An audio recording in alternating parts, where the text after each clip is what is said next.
Hello friends, welcome to Paralegal Study. In this lecture we will analysis our 13th unit, that is decentralization and local governance. So friends, first of all thank you so much for your response and for your positive feedbacks related to my notes. And if any new students who is interested to buy notes related to the BPAG course 172, then he or she can send me the message on WhatsApp or on my email ID, and they can buy the notes. So friends, let's start our 13 unit, decentralization and local governance. So what do you mean by the decentralization? Friends, decentralization means the transfer of power and the responsibilities from the central government to the subordinate, or we can say subnational level government और state government in simple way. So decentralisation का मतलब क्या है कि transfer of power और responsibility का transfer होना central government से स्टेट गवर्नमेंट की तरफ. So this is the basic definition, and it is an ideological principle associated with the objective of self-reliance, democratic decision making, and popular participation in the government, accountability of the public officials in the citizens. So ये सब भी चीज़ें आएंगी decentralisation में. सो decentralisation का मतलब सिर्फ power को ट्रांसफ़र करना ही नहीं होता है, इसके अलावा उसके ऑब्जेक्टिव भी हैं कुछ, ताकि सेल्फ रिलायंस मीन्स जो रूट लेवल पे जो गवर्नमेंट हैं वो भी इंडिपेंडेंट बन सकें, democratic decision making ground level तक पहुँचे, पीपल्स पार्टिसिपेशन ज़्यादा से ज़्यादा देखने को मिले, और अकाउंटेबिलिटी फिक्स हो. तो ये सारे भी एसोसिएटेड ही हैं, इसी के अंदर आएंगे. किसके अंदर? डिसेंट्रलाइजेशन के अंदर. ध्यान रखना आप. आगे उसी में it is the primary mechanism through which democracy became truly representative and truly responsive. तो डिसेंट्रलाइजेशन ही एक ऐसा माध्यम है जिससे जो डेमोक्रेसी है वो रियल रूप में हमें उसका जो इम्पोर्टेंस है, उसकी जो रिस्पॉन्सिवनेस है वो हमें दिखाई देती है. थिंकर को ज़रूर ना आप मेंशन करें. So according to the Rajni Kothari, उन्होंने बोला है कि decentralisation is an alternative system of governance which is based on the people centric approach and at the local level. तो रजनी कोठारी बहुत फेमस पॉलिटिकल थिंकर हैं ये, तो इनको आप ज़रूर कोट करें. इन्होंने कहा है कि डिसेंट्रलाइजेशन का मतलब है अल्टरनेटिव सिस्टम ऑफ गवर्नेंस जो पीपल सेंट्रिक अप्रोच पे बेस्ड होगी और जहाँ पे लोकल प्रॉब्लम्स को रिजोल्व इजीली किया जा सकेगा. So this is all about the introductions related to the decentralisation. और ये सब आपको आंसर में लिखना है, तभी आपके मार्क्स आएंगे फ्रेंड्स. क्योंकि आप एक चीज़ ध्यान रखें, you are the university student, आप कोई स्कूल के स्टूडेंट नहीं हैं, आप यूनिवर्सिटी के स्टूडेंट हैं. तो यूनिवर्सिटी के स्टूडेंट की अपनी एक लैंग्वेज होती है, उसकी एक अपनी ब्यूटी होती है. और जो भी लोग नोट्स बाई करते हैं और उनके जो रिस्पॉन्स मुझे मिलते हैं, तो उसका एक पॉजिटिव जो पॉइंट है उन नोट्स का वो यही है. जैसे इस पर्टिकुलर यूनिट से रिलेटेड भी 13 ये चैप्टर के नोट्स हैं, तो पूरा एक आपको इंट्रोडक्शन और सारा जो सीक्वेंस में चीज़ें दिखेंगी जो एग्ज़ाम ओरिएंटेड है. तो अगर लेक्चर और नोट्स को आप साथ लेके चलते हैं तो आपको बहुत इजी पड़ेगा. फिर बीपीएजी कोर्स आपके लिए ऐसा हो जाएगा कि कल को आपको कोई नींद में भी जगा के पूछेगा ना ये क्या है, तो आप इजीली उसको बता पाएंगे. ठीक है. सो ये हमने पूरा डिसेंट्रलाइजेशन से रिलेटेड पूरा इंट्रो हमारा हुआ. नेक्स्ट है friends importance of the decentralisation, कि डिसेंट्रलाइजेशन है उसकी इम्पोर्टेंस क्या है, क्यों ज़रूरत है उसकी. तो वेरियस उसके रीजन हम देखेंगे सीक्वेंस वाइज. फर्स्ट है कि it has been promoted by the need to deliver the basic public goods like housing, water, food, ये सारी चीज़ें. तो डिसेंट्रलाइजेशन की ज़रूरत ही क्या है कि सबसे पहले कि हमें नीड है किस चीज़ की, बेसिक पब्लिक गुड्स को डिलीवर करना है हमें. और डिलीवर अगर हमें करना है तो हमारे पास एक चेन होनी चाहिए कि सबसे ऊपर सेंट्रल गवर्नमेंट, फिर स्टेट गवर्नमेंट, फिर पंचायत. तो ये जो चेन है सेम एडमिनिस्ट्रेटिव लेवल पे सबसे ऊपर जो यूपीएससी जो ऑफिसर्स को अपॉइंट करती है सेंट्रल पूरे नेशनल लेवल पे, फिर जो स्टेट जो कमीशंस हैं वो अपने अपने अपॉइंटमेंट करते हैं, फिर और नीचे लेवल पे भी डिस्ट्रिक्ट और इस तरीके से जो अधिकारी होते हैं. तो ये जो पूरा ही एक चेन जो हमें दिखती है वो क्यों ऐसा बनाया गया है, ताकि डिलीवर जो है बेसिक नीड्स हैं उसको हम इजीली डिलीवर कर सकें। सो एक तो ये इंपॉर्टेंस मीन डिसेंट्रलाइजेशन इसलिए ज़रूरी है ताकि हम स्मूथली बेसिक नीड्स को ट्रांसफ़र कर सकें। Second importance of decentralisation is that most people in the developing countries live in the rural area and which is away from the national capacity range. So administration has to be understand the rural area in a better way and they link up with the nation as a whole. तो second importance ये decentralisation हमने इसलिए भी अपनाया क्योंकि India बहुत बड़ा है, तो ग्रास रूट लेवल पे हमें लोगों की प्रॉब्लम्स नहीं पता होती। सो वो कहीं ना कहीं उनको कनेक्ट करने के लिए, उनको पूरे नेशन के साथ आगे बढ़ाने के लिए ये डिसेंट्रलाइजेशन कॉन्सेप्ट बहुत ज़रूरी है और उससे ये जो रूरल एरिया के जो लोग हैं वो भी कनेक्ट हो पाते हैं पूरी कंट्री से। Third importance is the administration needs to be decentralize in the responsive for the regional diversity. अब जैसे कि एग्जांपल ले लो, तमिलनाडु का कल्चर अलग है बिल्कुल, हरियाणा का कल्चर अलग है, राजस्थान का अलग है। सो तमिलनाडु में जो लोग हैं वो लोकल लेवल पे उनकी मीन्स उनका जो वे ऑफ लाइफ स्टाइल है, उनको जो नीड है कल्चरल, जो उनकी डाइवर्सिटी वो अलग है as compare to Rajasthan, UP, Bihar, Haryana. तो जो ये डिसेंट्रलाइजेशन की मैंने बात की उसका थर्ड इंपॉर्टेंस क्या है कि एडमिनिस्ट्रेटिव लेवल पे भी डिसेंट्रलाइजेशन, तभी मैंने स्टार्टिंग में बताया कि डिसेंट्रलाइजेशन का मतलब सिर्फ पावर का ट्रांसफ़र नहीं है, इसके अलावा और भी सारी चीज़ें हैं उसमें आएंगी। तो उसी वे में इन्होंने बोला है कि एडमिनिस्ट्रेटिव हमें ज़रूरत पड़ती है, we have the need to decentralization for the responsible to the regional diversity, तो उसके लिए भी एडमिनिस्ट्रेटिव की हमें ज़रूरत है। Fourth one is the regional and local resources can be utilized in the better way and it can only be if administration would move out of a region and the locality.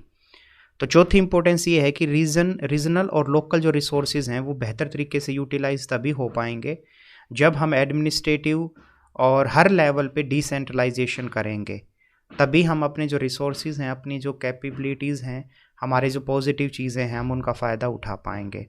Fifth is the decentralization has its own value in the political and administrative terms. आपको पता ही है जैसे पंचायतों के election हुए हैं, कितने सारी जगह चुनाव रिजल्ट आया है, तो पंचायत के इलेक्शंस और डिस्ट्रिक्ट लेवल पे जो इलेक्शंस होते हैं तो वहाँ पे ग्रास रूट लेवल पे हमें रिप्रेजेंटेटिव दिखते हैं, तो उनका जो पॉलिटिकल वैल्यूज़ है, वहाँ जो ग्राउंड लेवल पे जो रियलिटी है वो अलग है। फिर चुनाव जो स्टेट लेवल पे होते हैं एमएलए के लिए, उसमें मुद्दे अलग होते हैं, और नेशनल लेवल पे जो चुनाव हैं लोकसभा के, उसमें मुद्दे अलग होते हैं। So we have because of the decentralization we have own value in the political and the administrative terms and from the administrative point of view local capability जो है गवर्न करने की लोकल एरिया को, वो इंक्रीज़ होती है, people participation ज़्यादा देखने को मिलता है और ग्रास रूट लेवल पे हमें रियल डेमोक्रेसी वहाँ पे शो होती है। ये एक फिफ्थ इम्पोर्टेंस है डिसेंट्रलाइजेशन की। Next importance is the need to institutionalize participation of the citizen by creating alternative means of decision making.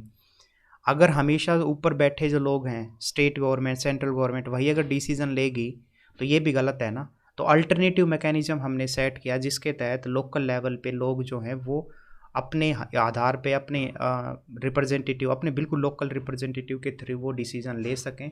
सो ये एक अल्टरनेटिव डिसीज़न को जो प्रोसेस की हमने बात की, पार्टिसिपेशन की बात की, उसके कारण भी डिसेंट्रलाइजेशन की ज़रूरत है।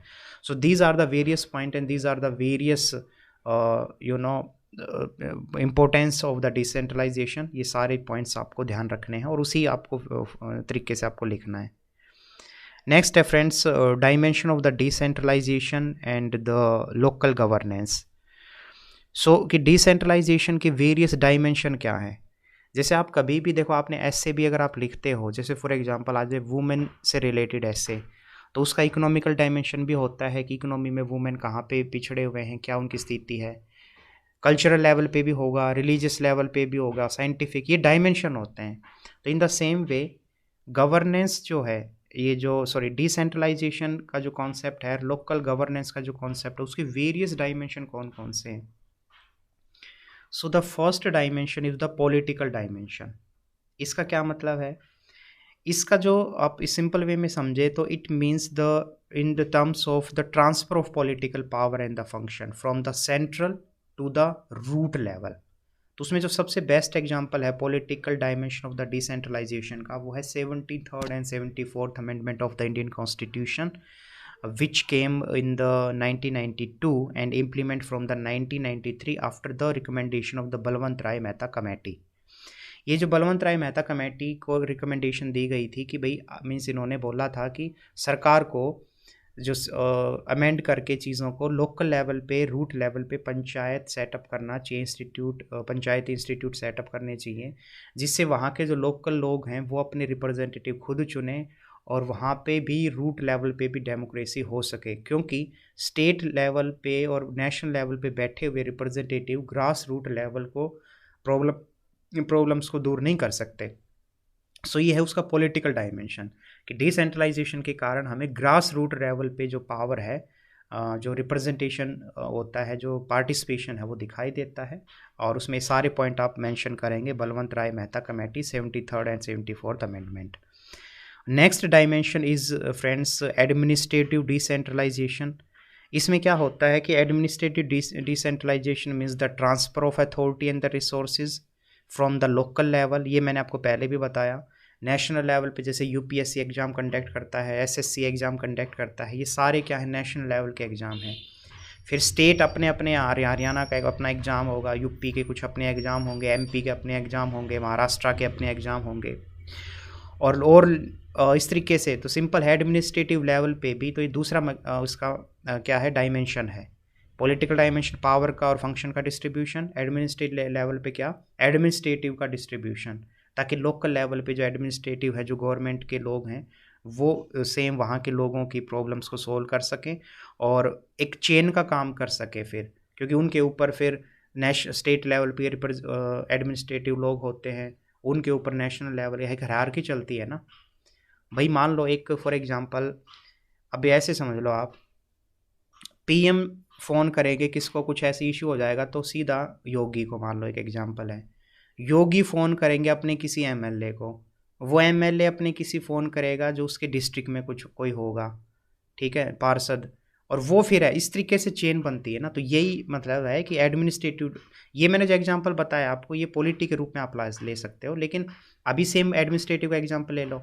सेक्रेटरी पोस्ट पे जो पर्सन है, अभी मान लो कोई फाइनेंस सेक्रेटरी है, वो फ़ोन करेगा अपने किसी भी स्टेट के जो सेक्रेटरी होंगे जो फाइनेंस, उसको, वो अपने से नीचे जूनियर्स को फ़ोन करेंगे. इस तरीके से एडमिनिस्ट्रेटिव लेवल पे भी डिसेंट्रलाइजेशन होता है. So this is second dimension. Friends, third dimension is the functional dimension. Functional dimension में क्या होता है कि ट्रांसफर्स ऑफ सब्जेक्ट. जैसे आपने देखा होगा हमारे यहाँ 3 तरीके से लिस्ट है, central list, state list and the concurrent list. Central list में सिर्फ central government has power to make the law. In the state list, state has the power to make the law, and in the concurrent list, both central and state have power to make the law. So functional decentralization का मतलब ये है कि transfer subject specific, कि कुछ subject हैं जो बिल्कुल जैसे गांव में सड़क बनवानी है, कुछ ऐसी चीज़ें, तो बिल्कुल पंचायत के ऊपर छोड़ दिया, जो वहाँ की सड़कें होंगी. फिर कुछ जो है फंक्शन वो स्टेट लेवल पे होंगे, तो नेशनल, जिनको हम स्टेट हाईवेज़ बोलते हैं. और फिर कुछ सड़कें जो हैं वो पूरे देश क्योंकि जोड़ते हैं स्टेट्स को, वो नेशनल हाईवेज़ कहलाते हैं. तो फंक्शन के आधार पे भी हमें डिसेंट्रलाइजेशन हमने किया है. तो ये फंक्शनल डायमेंशन हुआ. नेक्स्ट डायमेंशन है फाइनेंशियल डायमेंशन. जैसे it involves the power related to the taxation. आपको पता है सबसे ऊपर जो टैक्स लेने की अथॉरिटी है वो हमारी पार्लियामेंट के पास है. उसके बाद जो हम बात करें तो स्टेट अपने यहाँ पे कुछ टैक्स लगाते हैं. और कई जगह पे जो जहाँ पे पंचायतें डेवलप हो गई हैं 73rd और 74th अमेंडमेंट के बाद, जहाँ के सरपंच पढ़े लिखे हैं और जहाँ पे लोग अवेयर हो गए हैं, वहाँ पे पंचायतें भी अपने यहाँ पे टैक्स कलेक्ट करती हैं गांव लेवल पे. तो ये एक है आपका पूरा financially dimension. So these are the various dimension जो आपको मेंशन करने हैं. Financial dimension, functional dimension, administrative dimension and the political dimension. Next है फ्रेंड्स हमारा डिसेंट्रलाइजेशन पैटर्न इन इंडिया. तो इसके पूरा बैकग्राउंड को हम समझेंगे कि डिसेंट्रलाइजेशन जो कॉन्सेप्ट है वो इंडिया में कैसे इमर्ज्ड हुआ over the period of time. So सबसे पहले हम चलते हैं कब कहाँ पे 1870s में, मीन्स जब ब्रिटिश टाइम पीरियड था। तो decentralization and the local governance has been major concern in India since long, and it if we look the goes back to the Lord Mayo's resolution in the 1870 which advocate the decentralization, and फिर finally Lord Ripon resolution of the 1882 strongly advocate the cause of decentralization to the villages or local level, and which also known as the Magna Carta of the local government, and the various committees also means हम बात करें 1909, 1935, 1919 का act, उन सब ने भी local government की बात की। तो ये सब इसको अगर हम समझें तो इसका मतलब है कि सब आपस में कुछ चीज़ें पॉइंट आप ध्यान रखना है। सबसे पहले लॉर्ड जो मेयोन है उन्होंने एक रिजोल्यूशन दिया 1870 में कि लोकल गवर्नमेंट का कॉन्सेप्ट होना चाहिए ब्रिटिश के टाइम। फिर उसके बाद 1882 में लॉर्ड रिपन रिजोल्यूशन आता है, और ये जो लॉर्ड रिपन रिजोल्यूशन है इसको मैग्ना कार्टा भी बोलते हैं। अगर आपको अब ये है कि मैग्ना कार्टा क्या है, तो मैंने अभी 2-3 दिन पहले एक वीडियो पब्लिश की है यूट्यूब पे, मतलब अपलोड की है, जो कि है यूएन के जो ह्यूमन राइट होते हैं, universal declaration of human right से रिलेटेड, जो मैंने एक वीडियो बनाई थी कि आप कैसे ह्यूमन राइट सर्टिफिकेट को ऑक्यूपाई कर सकते हैं, ले सकते हैं, और वो बिल्कुल फ्री है। तो यूनाइटेड नेशन ह्यूमन राइट नाम की एक ऑर्गेनाइजेशन है जो पूरी दुनिया में ह्यूमन राइट से रिलेटेड इश्यूज़ को टैकल करती है और लोगों को अवेयर करती है। तो वहाँ पे फ्री कोर्स आप करके उस सर्टिफिकेट को बाई कर सकते हैं, वो आपको बहुत हेल्प करेगा। और सबसे मेन चीज़, आपको ये शायद चीज़ें ना फ्रेंड्स, मतलब मैं बोलना ये चाह रहा हूँ कि बहुत सारे लोगों ने उसको जान पूछ के भी नहीं देखा होगा, उनको लगा होगा हमारे काम का नहीं है। फ्रेंड्स मैं आपको एक चीज़ बता दूँ, ऐसा नहीं है कि आप मेरी वीडियो देखो, मैं उस पॉइंट ऑफ व्यू से नहीं कह रहा हूँ। आई जस्ट से कि हम बहुत ही बायस्ड होते हैं। हम कई बार सिर्फ वो चीज़ें प्रीफर करते हैं जो हमारे काम की हैं। बिल्कुल आप ये चीज़ें प्रीफर करिए, लेकिन ये करिए आप जब पढ़ाई और इंटरटेनमेंट से रिलेटेड जब आपको चूज़ करना हो। अदरवाइज़ अगर जो मैंने बोला कि जो ई कोर्स है, अगर आपको टाइम मिले तो आप उसको सुनना, तो उसमें ई कोर्स जो है मीन्स वो जो फ्री कोर्स है उसके थ्रू आप पूरा वो आपको बहुत अच्छे से उसमें डिटेल्स हैं, पढ़ाएगा, टेस्ट होगा आपका, सारी चीज़ें ऑनलाइन ही हैं, और उसके बाद आपको सर्टिफिकेट भी मिलेगा। तो वो ह्यूमन राइट से रिलेटेड मैं बोलना ये चाह रहा था आपको कि जो ये कोर्सेज़ होते हैं ना, छोटे छोटे सर्टिफिकेट कोर्स, इस तरीके के जो पार्टिसिपेशन हम करते हैं, इनकी इंपॉर्टेंस अभी आपको समझ नहीं आएगी, लेकिन कल को आप इंटरव्यू में बैठोगे ना, जब आप अपनी मार्कशीट और वहाँ पे जब आप रेज्यूमे में वो चीज़ें लिखोगे, आपने जस्ट लिखा कि वी आर ग्रेजुएट, शायद सुनने में फ्रेंड्स आपको बहुत ही ज़्यादा ये भद्दा लगे, लेकिन आपका इंप्रेशन बहुत ही ज़्यादा गंदा होने वाला है उस समय। लेकिन आप कहेंगे कि साथ साथ मैंने ग्रेजुएशन की है, मेरे पास इस चीज़ का एक्सपीरियंस है, मैं बीच बीच में मैंने ये कोर्स भी किया है, और जैसे मैंने कहा यूएन ह्यूमन राइट्स से रिलेटेड मैंने कोर्स किया, इस तरीके से जो और भी छोटी छोटी चीज़ें जो सामने आती हैं, तो उससे पता चलता है कि ये पर्सन कितना अवेयर है, इसको कितना इंटरेस्ट है, ये कितना पार्टिसिपेट करता है।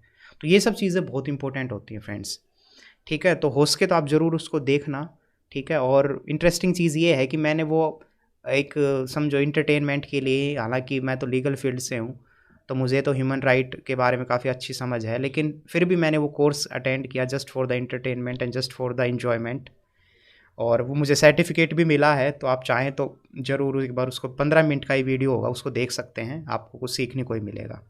तो मेन मैं वहाँ पे इसको रिलेट क्यों किया मैंने बीच में, क्योंकि मैग्ना कार्टा उसमें जिक्र है, जो UN declaration of human right है उसमें मैग्ना कार्टा का भी जिक्र है, जब आप अगर उस कोर्स को करते हैं तो मैग्ना कार्टा क्या है कि यूरोप में जब इंसान को, पहले क्या होता था ना, वहाँ पे मोनेर्की सिस्टम था, प्रीस्ट होते थे, तो वो सब की अथॉरिटी चलती थी, तो ह्यूमन को राइट नहीं थे।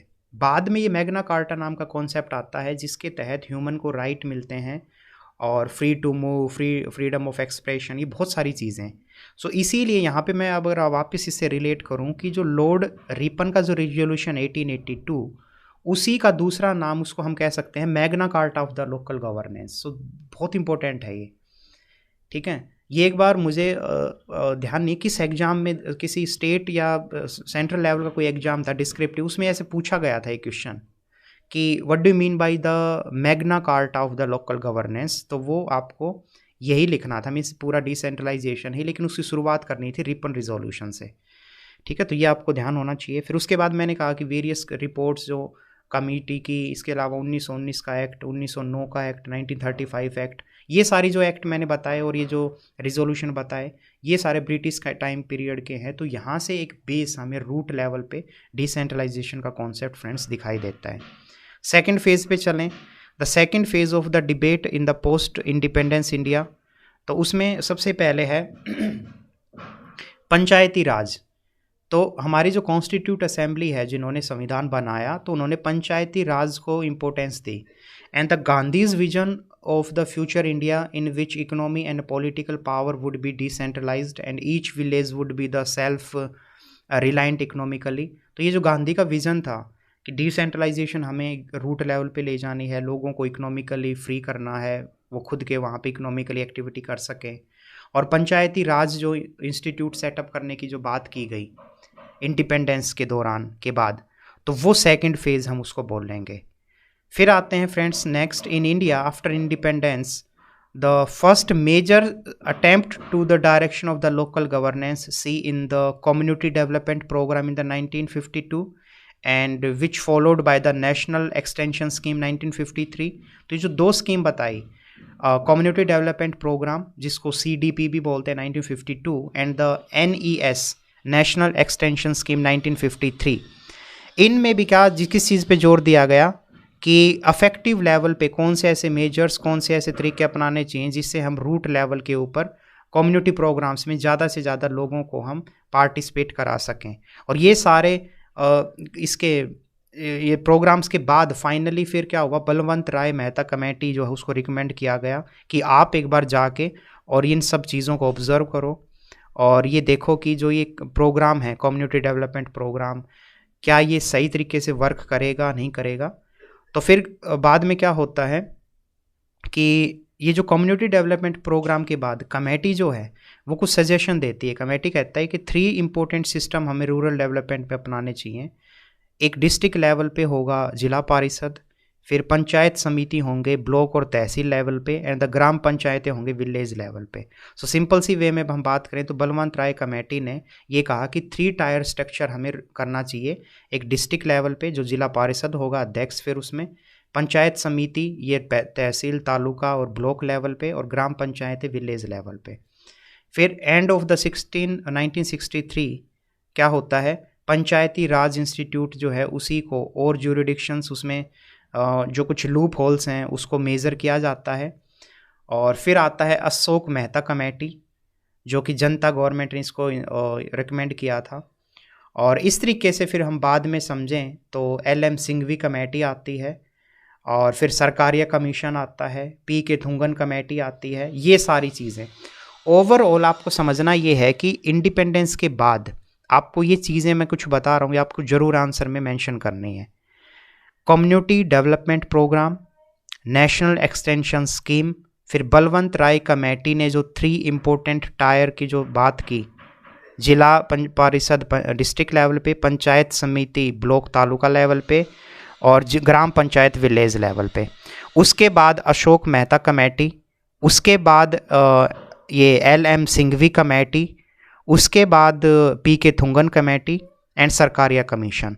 ये आप सारे लिखेंगे एक सीक्वेंस में। फिर आप लिखेंगे कि finally in the 1992 after these recommendation, जो भी मैंने आपको जो नाम बताए, इन सब की रिकमेंडेशन के बाद finally in the 1992 the Indian parliament pass the bill which is related to the 73rd and 74th amendment. और ये जो 73rd अमेंडमेंट है this is related to the village panchayat, and 74 amendment is related to the municipal panchayat जो city councils जो होती हैं। तो शहरों में ग्रास रूट लेवल पे जो डील करता है डेमोक्रेटिक स्ट्रक्चर को, वो है 74th अमेंडमेंट। अभी MCD के चुनाव चल रहे हैं दिल्ली में, तो वो 74th अमेंडमेंट के तहत वो आएगा कि सिटी लेवल में रूट लेवल पे चुनाव होना। और 73rd अमेंडमेंट है किससे रिलेटेड, फॉर द पंचायत के से रिलेटेड। तो ये पूरा आपको लिखना है कि कैसे डिसेंट्रलाइजेशन का जो पैटर्न है वो इंडिया में इमर्ज्ड होता है।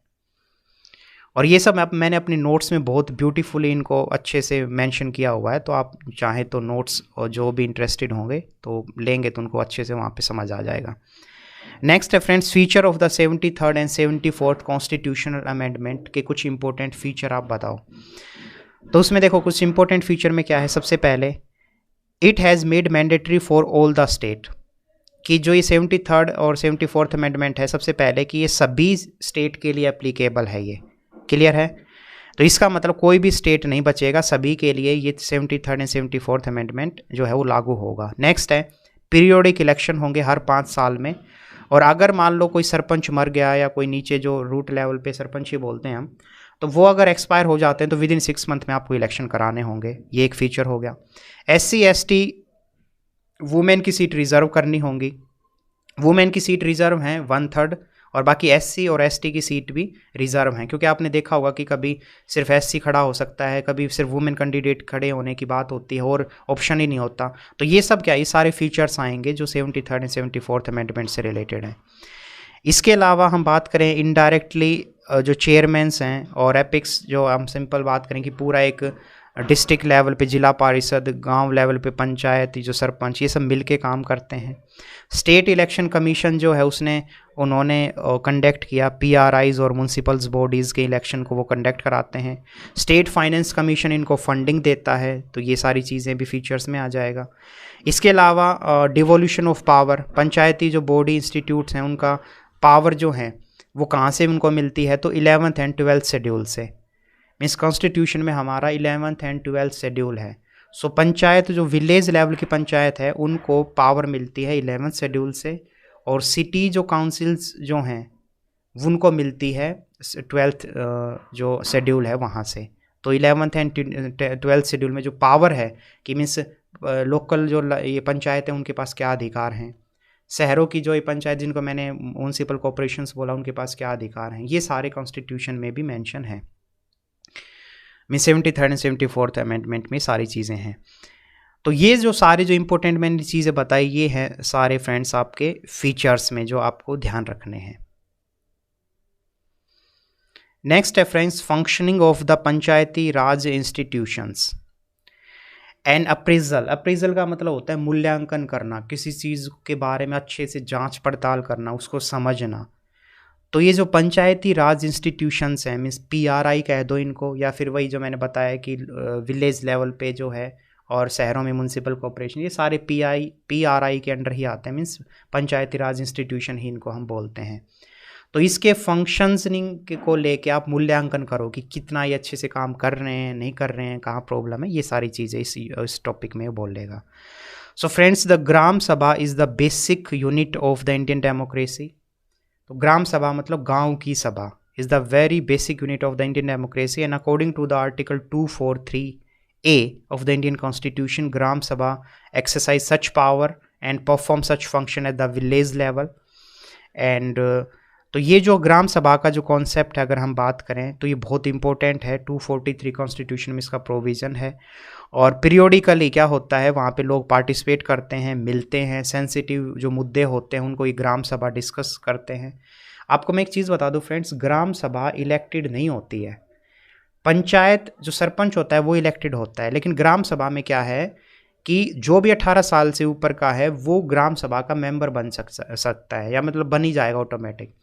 तो वो जो सारे, इसका मतलब सिंपल है कि गांव में कोई मुद्दा हुआ, कोई लड़ाई हुई, किसी बहन बेटी के साथ कोई छेड़छाड़ हुई मान लो, तो उस दौरान ये सीरियस इश्यूज़ हैं, तो ग्राम सभा बैठेगी, मीन्स 18 साल से ऊपर के जो भी पर्सन्स वो उसमें पार्टिसिपेट करेंगे, वहाँ पे उस डिसीज़न जो है वो दे सकते हैं। और कई बार पंचायत जो होती हैं, जिसमें जो मैंने बताया सरपंच यहाँ पे जो मैं बात करना चाह रहा हूँ, तो वो भी ग्राम सभा से डिस्कस करते हैं, उनसे रिकमेंडेशंस उनकी वो सुनते हैं, सजेशंस सुनते हैं। तो ये ग्राम सभा जो है वो बहुत इंपॉर्टेंट है पंचायती राज इंस्टीट्यूट के तहत।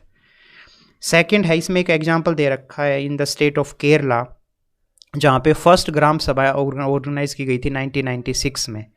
2 मिलियन पर्सन ने उसको पार्टिसिपेट किया था, और ये अपने आप में बहुत बड़ी बात है। इसके अलावा जो MP में भी ग्राम सभा जो है वो एक न्यू स्टेटस उनको मिला है, मीन्स वो होलिस्टिक डेवलपमेंट पे जोर देते हैं। वेस्ट बंगाल में भी हमने देखा कि काफ़ी बेनिफिशरीज जो पावर्टी एलिवेशन प्रोग्राम्स जो हैं वो ग्राम सभाएं कराती हैं।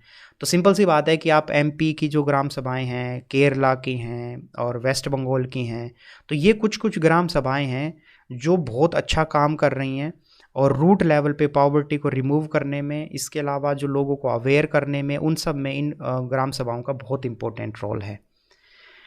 नेक्स्ट है जो हमारा 11th शेड्यूल है, मैंने बताया था आपको 11th और 12th शेड्यूल जहाँ से पावर मिलती है लोकल गवर्नमेंट को।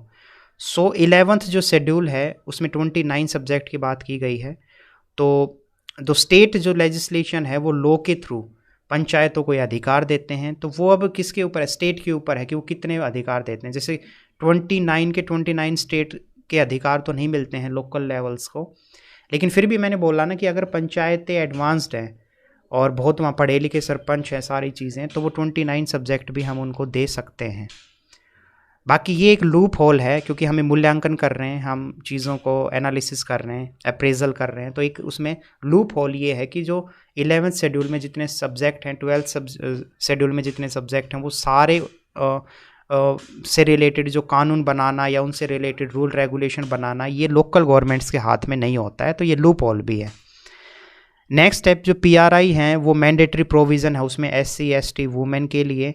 और इसके अलावा ये जो इनिशियली लेवल पे क्यों स्टार्ट किया गया था, ताकि जो ये पिछड़े वर्ग हैं, जैसे मैंने कहा वुमेन भी कहीं ना कहीं पिछड़ी हुई हैं और उनका रिप्रेजेंटेशन अगर बढ़ता है समाज में तो आसपास जो लोग हैं वो भी, लड़कियां उससे मोटिवेट होती हैं, घर में जो बच्चियां हैं लड़कियां वो भी उनको भी जागरूकता मिलती है।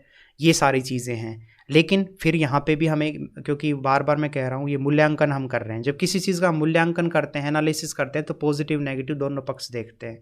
तो इसका जो थोड़ा सा प्रॉब्लम है ये वो क्या है कि ये रिजर्वेशन हो तो रहा है, वुमेन पंचायत सरपंच भी बन रही हैं फ्रेंड्स, लेकिन एक मेजर प्रॉब्लम ये है कि mail dominated society still exist in the rural India area. तो वहाँ पे मान लो जो फीमेल है वो पंचायत वो सरपंच बन भी गई तो भी सम हाउ जो मेल है ना वो ही डोमिनेट करता है डिसीजंस को।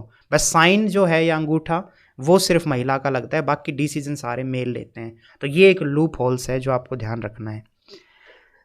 नेक्स्ट है कि करंट सिनेरियो में अगर हम एनालिसिस करें तो कुछ स्टेट हैं जैसे केरला, वेस्ट बंगाल, MP जो मैंने ऊपर भी बताया, वहाँ पे कुछ सीरियस इश्यूज़ को इन्होंने टैकल किया है at the root level, and they have fought against the old practices and the issues, and they also educate the children and the safe drinking water, primary health facilities, nutrition, ये सब उन्होंने बहुत ही ground level पे ही implement कराए हैं। तो ये सब कुछ मतलब पंचायतें बहुत अच्छा भी कर रही हैं। मनरेगा जो पर्पज़ है जो पूरा, उसके तहत लोगों को ज़्यादा अवेयर किया जा रहा है, रोज़गार दिया जा रहा है। वुमेन ग्राम प्रधान जो होती हैं, इसमें एक एग्जाम्पल है जैसे वेस्ट बंगाल का, तो उसमें है कि जो वुमेन ग्राम प्रधान है उन्होंने चिल्ड्रंस और वुमेन से रिलेटेड एक कमेटी भी बनाई। सोचो ग्राउंड रूट लेवल पे जो न्यूट्रिएंट्स वहाँ पे मीन्स बच्चों को फूड मिलता है दिन में और उनको बेटर एजुकेशन प्रोवाइड होती है, वुमेन्स के अधिकारों की बात होती है और उनकी जो प्रॉब्लम्स हैं उनको टैकल किया जाता है। सो ये सब आप एग्जाम्पल, लाइव एग्जाम्पल ज़रूर आप लिखेंगे, ठीक है ना, कि कितने बेहतर तरीके से ये PRI जो इंस्टीट्यूशंस है वो काम कर रहे हैं।